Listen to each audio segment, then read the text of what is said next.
Hello, and welcome to Course 7, Building Narrative Power. A narrative is a deeply rooted, publicly shared system of meaning told through recollections, themes, and interpretation. Simply put, it's like a story that has taken root in our collective consciousness and shapes how we think about things. One common narrative is the American dream. The American dream says that everybody who comes to America has the freedom and opportunity to obtain a fuller, better, and richer life. But, as we learned in some of our other courses, this is not always the case. Narratives can be used to support positive actions for social justice or to create harm. In Course 7, we will introduce 4 harmful dominant narratives about individualism, white supremacy, the free market, and anti-democracy. In the U.S., these narratives have laid the groundwork for an elite group of people to secure power and gain wealth at the expense of the millions. The narrative of individualism says that we as individuals are the only ones responsible for our circumstances and outcomes. It ignores systems and says our success or failure in life rests on us and us alone, regardless of where, when, or what conditions we were brought up in. We see this narrative intersect with the American dream. When people come to America and are not able to achieve this dream on their own, individualism blames them and not the challenges they might face when they get here. The second dominant narrative is one that supports white supremacy. It says that white people are superior to people of all other races and ethnicities. White supremacy blames differences across racial groups on biology to validate the oppression of people of color, and ignores the basic truth that all humans are biologically similar.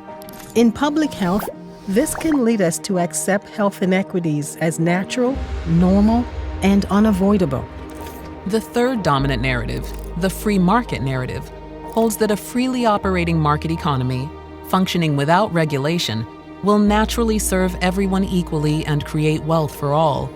It assumes capitalism alone can fix economic and social problems. This narrative is harmful because it ignores human greed and allows wealth and power to be concentrated in the hands of a few people and corporations.